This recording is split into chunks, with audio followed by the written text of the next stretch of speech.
Assalamualaikum warahmatullahi wabarakatuh. Para peserta yang saya hormati, sebagaimana sudah saya sampaikan sebelumnya, bahwa untuk melanjutkan materi karakteristik KTI penghulu, kali ini akan saya sampaikan tentang metodologi penelitian, ya, secara sekilas.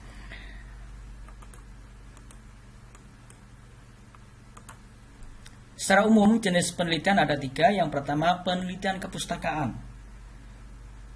Dilihat dari terminologinya, maka bisa kita simpulkan bahwa yang menjadi sumber primer atau objeknya adalah bahan-bahan pustaka. Bisa buku, rekaman, video, dan sebagainya. Yang kedua, penelitian medan atau lapangan atau field research. Dalam penelitian medan atau lapangan ini, peneliti turun ke lapangan dan mereka membutuhkan instrumen, bisa berupa kuesioner, wawancara untuk mengambil data yang berada di lapangan. Kemudian penelitian kebijakan atau policy research. Penelitian ini yang menjadi objek penelitian yaitu kebijakan-kebijakan yang dikeluarkan atau diterbitkan oleh yang berwenang, misalnya peraturan menteri atau presiden, lalu dilakukan sebuah kajian dan menjadi sebuah hasil kajian ilmiah. Berikutnya yaitu metodologi atau metode penelitian. Metode penelitian ada 3 ya secara umum. Yang pertama, metode deskriptif. Metode ini tujuannya untuk menyajikan gambaran lengkap mengenai setting sosial atau dimaksudkan untuk eksplorasi dan klarifikasi mengenai suatu fenomena atau kenyataan sosial dengan jalan misalnya mendeskripsikan sejumlah variabel yang berkenaan dengan masalah dan unit yang diteliti antara fenomena yang diuji. Kemudian penelitian eksplanasi ya, penelitian eksplanasi. Metode ini meniscayakan perlu ada 2 variabel ya yang kemudian digambarkan dan diteliti. Jadi metode penelitian yang menggambarkan 2 variabel yang diteliti, yaitu variabel bebas dan variabel terikat, yang kemudian menjelaskan hubungan atau pengaruh kedua variabel tersebut. Ini adalah metode eksplanasi. Kemudian metode eksplorasi, kalau eksplorasi itu menggali. Metode dengan cara menggali sebuah objek untuk kemudian disimpulkan hasil penggalian tersebut atau hasil eksplorasi tersebut. Kemudian pendekatan penelitian, yang pertama pendekatan kualitatif. Pendekatan kualitatif. Orang bilang kalau pendekatan kualitatif itu isinya narasi, ya, narasi. Jadi dari hasil penelitian itu kemudian disajikan dalam bentuk narasi, dalam bentuk kata-kata. Ya. Maka kalau supaya hasil penelitian dengan pendekatan kualitatif ini bagus, itu kita perlu sering membaca ya novel itu ya, novel atau sastra supaya lebih indah ungkapan atau artikulasi kita dalam mengungkapkan hasil penelitian itu lebih indah. Itu pendekatan kualitatif. Yang kedua, pendekatan kuantitatif. Ini lebih cenderung kepada angka-angka. Lebih cenderung kepada angka-angka. Lalu ada sebuah pertanyaan, bisakah yang kualitatif itu dikuantitatifkan? Instrumennya bisa. Instrumennya itu bisa dengan cara membuat skala, ya, dengan cara membuat skala. Misalnya ada sebuah instrumen kualitatif, setuju, tidak setuju, kurang setuju. Nah, itu kemudian skala-skala itu diangkakan. Misalnya kalau secara sederhana itu begini. Ada sebuah instrumen untuk 5 sangat setuju. Skala 4 setuju. Skala 3 kurang setuju. Skala 2 tidak setuju, skala 1 sangat tidak setuju, misalnya seperti itu. Nah, dari skala itu kan sudah kelihatan 5, 4, 3, 2, 1 itu adalah angka yang merupakan penjabaran dari kualitatif sangat setuju, setuju, kurang setuju, tidak setuju, dan sangat tidak setuju tadi. Ini untuk pendekatan kualitatif dan pendekatan kuantitatif nanti bisa kita perdalam melalui pembacaan kita terhadap hasil-hasil penelitian. Yang berikutnya yaitu teknik kutipan. Salah satu ciri karya tulis ilmiah yaitu terdapat sumber rujukan atau kutipan yang digunakan oleh penulis. Karena apa? Penulisan sumber rujukan atau kutipan sangat penting untuk menghindari plagiasi. Nah, sekarang secara dunia pendidikan ya, secara dunia pendidikan itu pernah dihebohkan tentang plagiasi. Maka di dalam dunia akademik, dunia ilmiah, dalam bidang pengembangan profesi juga kita perlu menghindari plagiasi. Dengan cara apa? Dengan cara menuliskan sumber rujukan atau kutipan. Di mana kita mengambil pernyataan itu, bukunya siapa, karangannya siapa, judulnya apa, terbitan mana, seperti itu.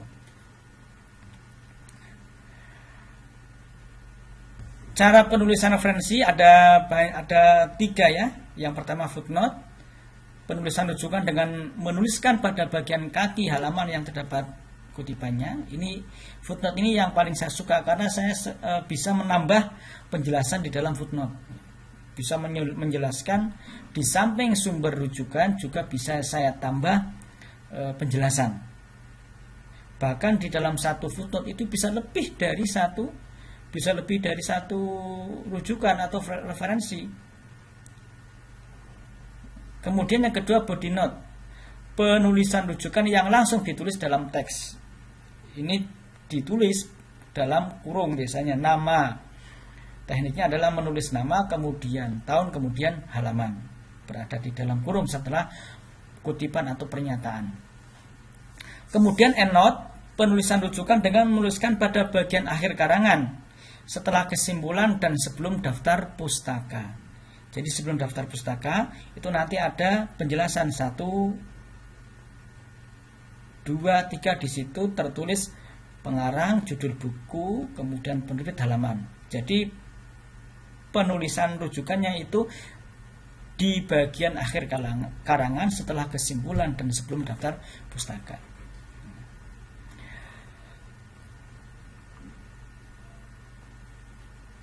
Bapak-bapak yang saya hormati, untuk materi karakteristik KTI penghulu ini sudah cukup.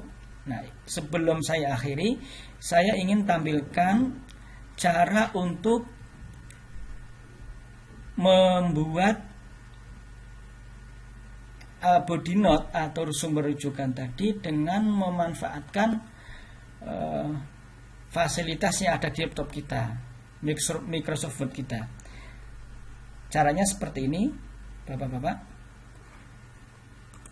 Ya. Misalnya kita sudah menulis ya,